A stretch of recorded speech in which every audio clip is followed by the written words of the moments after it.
আজকে দীর্ঘ একটা বছর পর আমার বন্ধু রবিউলের সাথে দেখা হবে।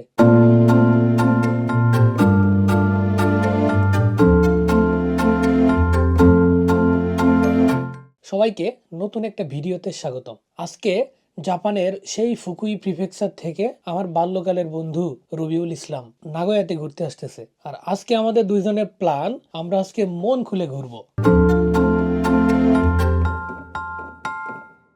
ওর গাড়িতে করে আমরা দুজন রওনা দিলাম জাপানের মিয়েকেনের উদ্দেশ্যে। মিয়েকেনটা অনেক সুন্দর। আমরা আজকে হাইওয়ে এক্সপ্রেসওয়ে ব্যবহার করব। তো এখন যে এক্সপ্রেসওয়েটা দেখতেছেন, এটা হলো নাগোয়া এক্সপ্রেসওয়ে। কত সুন্দর দেখেন ভিউগুলা এত সুন্দর, পাশাপাশি এই যে নিরাপত্তা, সব কিছু মিলাই খুবই চমৎকার একটা হাইওয়ে। নাগোয়া থেকে মিয়েকেনে যাওয়ার পথে বিশেষ করে হাইওয়ের ক্ষেত্রে এই সুন্দর যে ব্রিজটা দেখতেছেন, এই ব্রিজটার সামনে পড়ে দেখেন কত চমৎকার। আর পাশেই এই যে একটা পার্কের মতো লাগতেছে, এটা হলো জাপানের সব থেকে বড় অ্যামিউজমেন্ট পার্ক। এই পার্কটার নাম নাগাশিমা স্পা ল্যান্ড। এখানে অনসেন আছে, আর এটা জাপানের সব থেকে বড় একটা পার্ক। ওকে, এখন একটু রবিউল সম্পর্কে বলা যাক। রবিউল এবং আমরা দুই বন্ধু, বাল্যকালের বন্ধু। আমরা স্কুল জীবনে একসাথে পড়াশোনা করছি এবং সৌভাগ্যক্রমে আমরা দুজনই বর্তমানে জাপানে আছি। যেহেতু আমরা অনেক দূরে থাকি, নাগোয়া থেকে ফুকুই প্রিফেকচার অনেক দূরে, তাই আমরা সচরাচর সেই গ্রামের মতো দেখা করতে পারি না যে প্রতিদিন একসাথে খেলাধুলা করা, রবিউলের বাইকে খেলাধুলা করতে যাওয়া বা বন্ধুরা একসাথে আড্ডা দেওয়া। ওই মোমেন্টামটা এখন আর নাই, যার কারণে দীর্ঘ সময় পর পর আমাদের দেখা হয়। প্রকৃতি কে না ভালোবাসে দেখুন, আর সে প্রকৃতি যদি হয় এই শরতের লাল হলুদের সমারোহ, তাহলে কার না ভালো লাগে। পাহাড়ি আঁকাবাঁকা রাস্তা ভেদ করে আমরা এখন এগিয়ে যাইতেছি জাপানের মিয়ে প্রিফেকচারের মাউন্ট গোজাইশোতে।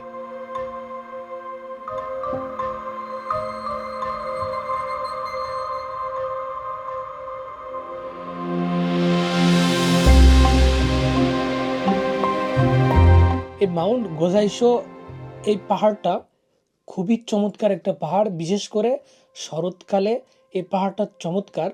আর এখানে যে শুধু আমরা যাইতেছি তা কিন্তু না, এখানে প্রচুর পরিমাণে ট্যুরিস্ট প্রতিদিন আসা যাওয়া করে। ইভেন এখানে ক্যাবল কারের সিস্টেম আছে। তো যেহেতু আমরা আমাদের নিজেদের গাড়িতে যাইতেছি, তাই আমরা ক্যাবল কারের দিকে যাব না। আমরা এখন যে রাস্তা দিয়ে যাইতেছি, এটা মূলত একটা পাহাড়ি রাস্তা। রাস্তাটা ধীরে ধীরে সমুদ্র পৃষ্ঠ থেকে উপরের দিকে যাইতেছে। খুব সম্ভবত 700-800 মিটার উপর পর্যন্ত আমরা যাব।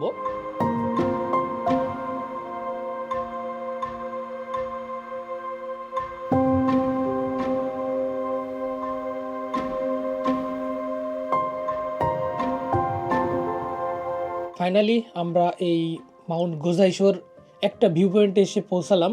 এখানে অনেকগুলা ভিউ পয়েন্ট আছে, তার মধ্যে যেহেতু আমরা এরপরে অন্য আরেকটা জায়গাতে যাব, তাই আমরা এই ভিউ পয়েন্টটাতে দাঁড়াইলাম। দেখেন কি অবস্থা, এখানে জাপানিজ 3টা বুড়ো বুড়ি চলে আসছে হাইকিং করতে করতে। আর আমি বিশেষ করে এই জায়গাটা আপনাদেরকে খুবই রেকমেন্ডেশন করি, বিশেষ করে যারা নাগোয়া, মিয়েকেন বা এর আশেপাশে থাকেন। ইভেন সারা জাপানের যেখানেই থাকেন না কেন, প্রতি বছর শরৎকালে এই জায়গাটা আমি খুব রেকমেন্ডেশন করি। কারণ এর সৌন্দর্যটা দেখেন, সমুদ্র পৃষ্ঠ থেকে পাহাড়ের চূড়া পর্যন্ত প্রত্যেকটা জায়গা সুন্দর লাল হলুদে ছেয়ে গেছে, যার ফলে এই মাউন্ট গোজাইশো এর সৌন্দর্য আরও অধিক বেড়ে গেছে। আর আমরা যেই রাস্তাটা ধরে এই মাউন্ট গোজাইশো এর এই ভিউ পয়েন্টে আসলাম, সেই রাস্তাগুলো দেখেন কত সুন্দর, সাপের মতো আঁকাবাঁকা। আমি যখন এই ভিউ পয়েন্টটাতে আসলাম, যদিও আজ পর্যন্ত নিক্কোতে যাওয়া হয় নাই, কিন্তু এইখানে আসার পরিপ্রেক্ষিতে আমার কাছে যেটা মনে হলো, এই জায়গাটা কিন্তু নিক্কো এর থেকে কোনো অংশেই কম না। খুবই চমৎকার একটা জায়গা। আজকে আমরা আসছি মিয়েকেনের একটা জায়গাতে। এই পাউন্ড হয়ে গেছে, মাউন্ট বলতে গিয়ে শীতের ঠেলায়। এই মাউন্টের নাম মাউন্ট গোজাইশো। একটু এখানে দেখাই,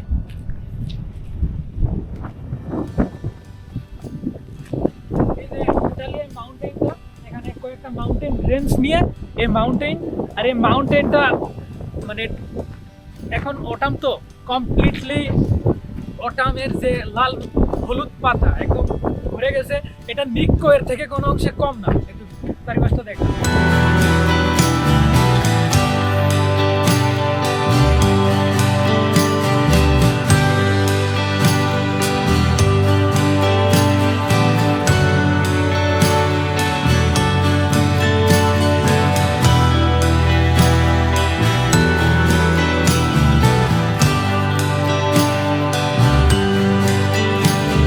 আরেকটা ইন্টারেস্টিং বিষয় সেটা হলো এখানে যে আমরা পার্কিংয়ে আছি, এই পার্কিংটা সম্পূর্ণ ফ্রি।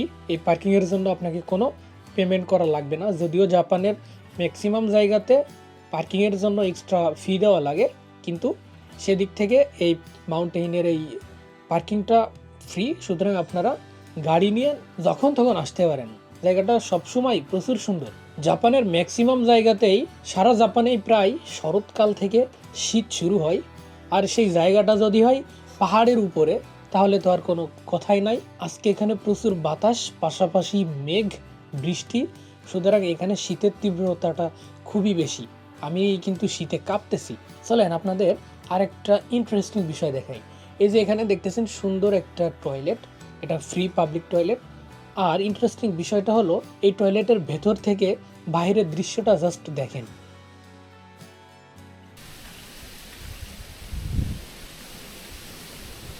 বন্ধুরা, আজকে আমাদের এই মাউন্ট গোজাইশোর ভ্রমণ পর্ব এখানে শেষ। আমরা এখন পরবর্তী আরেকটা গন্তব্যে যাব, আর আমাদের সেই গন্তব্যটা জাপানের নারা প্রিফেকচার।